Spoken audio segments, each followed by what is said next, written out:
Je vais parler des chants du serviteur souffrant dans le livre d'Isaïe. Il s'agit donc du deuxième livre d'Isaïe, qui est le livre de la consolation, qui annonce le salut de Jérusalem et le retour de Sion. Le premier chant d'Isaïe, c'est donc dans le chapitre 41. On voit clairement que le serviteur, c'est Israël, en qui Dieu a mis toute sa confiance. C'est ce petit reste d'Israël, Juda, Jérusalem. Ce serviteur a comme mission d'abord d'ouvrir les yeux des aveugles, en sachant que pendant tout le premier livre d'Isaïe, il a dénoncé l'aveuglement du peuple qui se laissait embobiner par les païens et par les dieux païens et par les grands rois.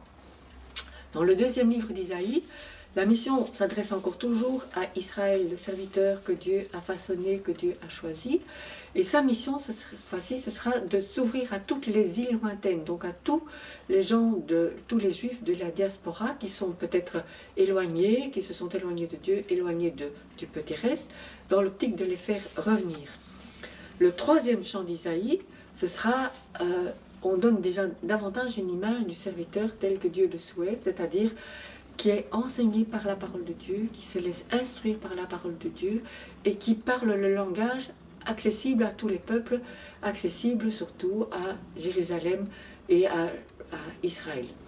Alors ce langage, voilà, c'est ce langage-là par lequel le serviteur va pouvoir justifier son peuple, justifier sa venue.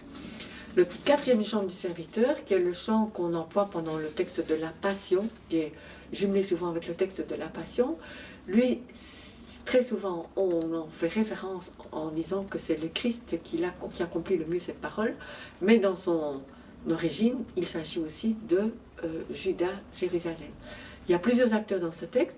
Il y a d'abord le serviteur, qui est Juda, Jérusalem, ce petit reste, qui est humilié, blessé, bafoué par le nous, et ce nous, c'est Israël, le royaume de Samarie, qui a souvent considéré le petit reste pour rien du tout, qui a considéré qu'il était humilié, bafoué, et qu'il portait des fautes, alors qu'en fait, il reconnaît dans tout ce chemin de conversion que ce sont ses propres fautes qu'il portait, et que ce sont ses propres fautes qu'il a besoin d'être justifié.